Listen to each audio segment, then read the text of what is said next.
and like despite the volume of kills, they're just like a lot of them aren't that great. There's some good bits though, and the acting is fine, the score is fine, it's shot well. Mine was really dark.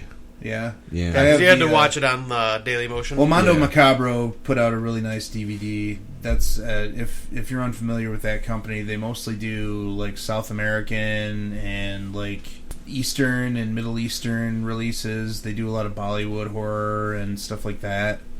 But they do the occasional other thing as well. But they're all top quality releases. I have a lot of stuff by them, A La Carta and Satanical Pandemonium, Scylla, Daughters of Eve. Lots of good titles on that label. Yeah, this movie was really hard for Ken and I to find a way to watch, but we ended up at least getting it. Yeah, I have an old VHS of it too, but it's like it's not uncut or it's not cut. I mean, no, it's not uncut. It's cut. All right, that's another visual gag that doesn't work. Nobody would have. God damn it! He shook his head like a black lady. All right, go ahead. That's not. Oh no, you didn't. Oh no, you didn't. I did something like someone having a seizure. Oh, okay. Or a wee wobble. You fuck ass. Sorry. Fuck ass. I didn't know you're sensitive about that. Don't you misinterpret I found your head moves. While we were talking about it, I did find some trivia that would probably Stop, man. That's too loud.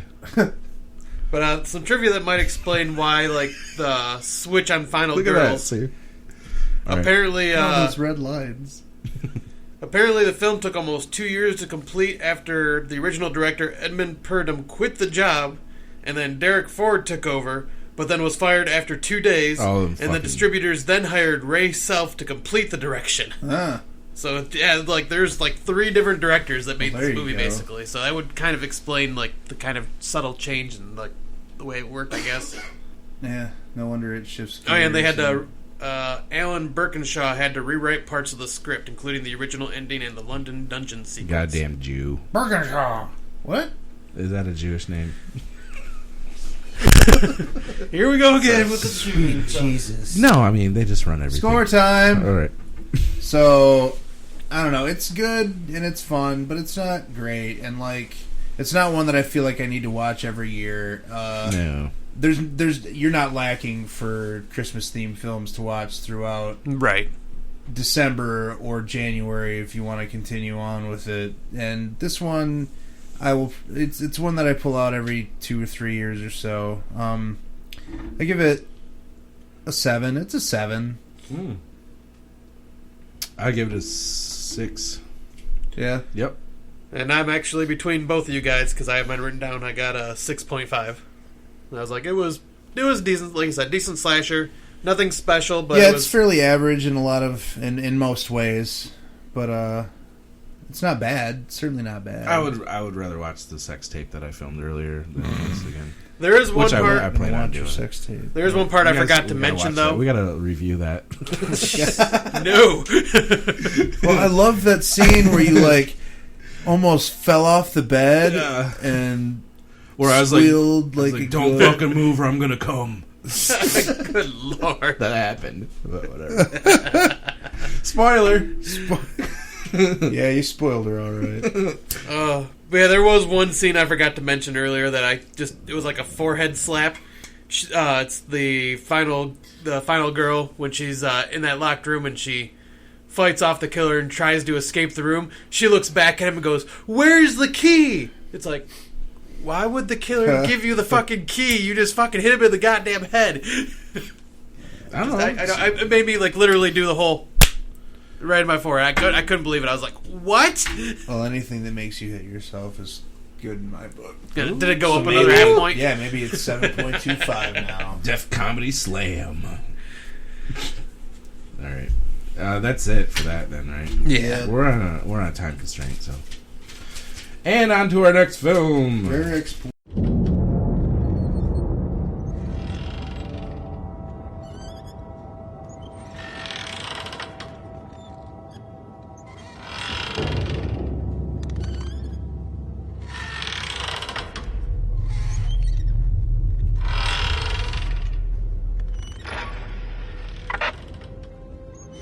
Täällä Rauno. Rauno from Finland. What the fuck is this? What do you want? We have Santa Claus. Selitä sille, että meillä on täällä pukki myytävänä.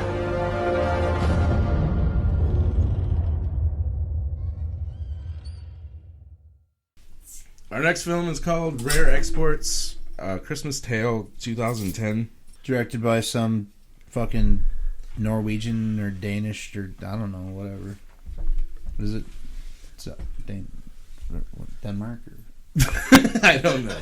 You just fucking grasping for Holland. I don't know. It's one of those places. Yeah, I was just like, this is where Troll Hunter was filmed because it has the mountains and the snow. So I was like, Oh well, that's Finland. Okay, maybe, I don't know. I guess there's only like 2 mountains out that way, so.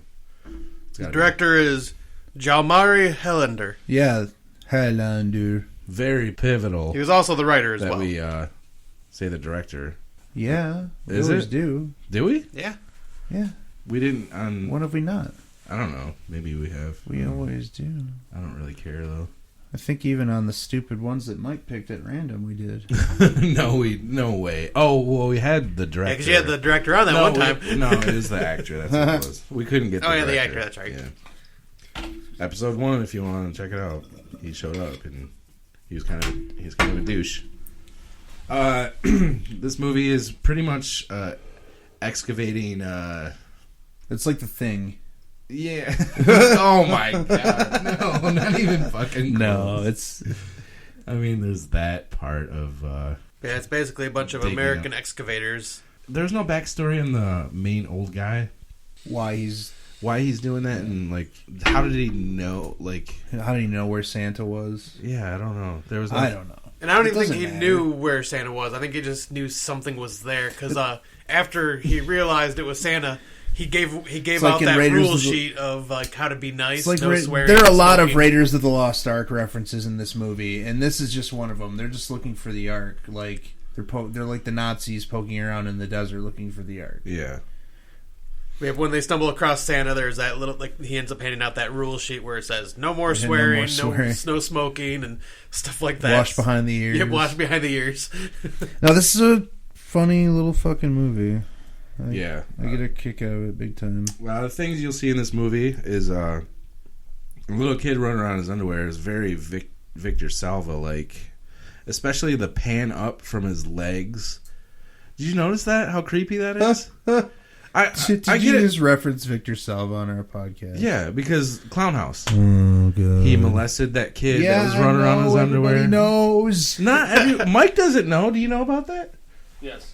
Can we just pretend like he knows so that we don't have to go through it? I guarantee if you ask Mike, he won't know. To explain it, he'll The just... Jeepers Creepers guy diddled some kid on an old movie that he did. And then the kid was running around in his underwear, like pretty much most of the film. And then come to find out, he was fucking that kid or whatever. But whatever. I don't think that there's any kind of goddamn connection to that. Well, why? I get kids running around in their underwear. That's fine. But when it pans up, like like from his feet all the way up in his underwear, I don't know. That was creepy to me. I didn't think anything that was of the that. scariest part of the movie. It's disgusting. It's a pretty don't do standard establishing shot. that. No, yeah, with like hot chicks, not fucking kids in their Or underwear. like cowboys and westerns, or like gunslinging heroes, which Pure Tory is a representation of. Why he's always carrying around his BB gun and stuff. He's like, he's like the gunslinging fucking hero. I don't know. Yeah, I say, but the only part I bring you up, didn't find that creepy. the only part I thought about with him running around in his underwear is I'm going, that's got to be fucking cold. Well, No yeah, way, dude. Look, I'm wearing shorts. I wear shorts all winter. Yeah, but you're one of those crazy bastards that do that. The only coat I wear is a hoodie. You went from your vehicle to my house. Get in your underwear right now. Let me pan up. Let me pan up from your feet up to your head and see how creepy that is if you're in your underwear. That's my point. I don't want to do that, but if you want me, I will. For the podcast. So there's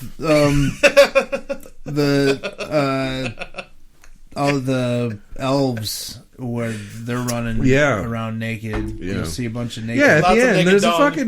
a bunch of old naked guys around a kid. Like that furthers my point. Is like that director that you said. Like, I'm gonna edit that out. He doesn't. He's probably a molester. He's the Oh, Salva dear. of Finland or whatever. Oh boy, don't sue us. God, now we've got the fucking Berenstein Bears after us. And Oh my god. This guy is. Ken's gonna lose his laptop This and guy's mixer not board gonna because hear everybody's this. gonna sue us. Maybe he had great intent by showing that kid's full body panned up from when he's in underwear, and I then think like you're put, focusing too much. and then Ken. putting a bunch of old dead guys. reindeer. There are lots of dead reindeer. 433 dead reindeer to be exact. Yeah. You wrote it. You Yeah, I wrote down the number. okay? Ken's, I think, give it up. This isn't even John Waters creepy. This is Salva creepy. It really is. I guarantee in the next few years you're gonna find out that kid's on Oprah, fucking or whatever, Fucking an animal. and he got diddled by this director. All right. Anyways, other things you'll see in this film are Scott. What? You'll see me. I didn't take any notes. Lots of dead reindeer. Yep, Dead 433 dead reindeer A pitfall trap. with a naked, breathing old man in it. Yeah. that's he's an elf. That's another thing. Shout out to the director, not the kid fucking thing that he's probably doing, but the director for giving the guy from Unforgiven Metallica video a job. That's not. Nah, he doesn't look like that guy. Yeah, he's got the same physique. I think it's the same guy. He looks like I forget what. God, who plays the character in Life of Brian? It's God damn it. Eric Idle? No, it's the really dark-haired one. The one that always does this voice. I don't know his name. Is it Graham? Is it Garrett? Is it Terry? It's not Terry Jones. It's I don't know what. It reminds me of that guy's long bearded mute character from Monty Python. from Life of Brian. Yeah. When he runs into him in the desert and stomps on his foot because he's all naked and long bearded. I don't know that guy's name, but I think it's the Unforgiven guy. Nah. You think that Unforgiven guy's dead by now? Oh yeah, that guy's been dead for 2 decades at least. Do you know?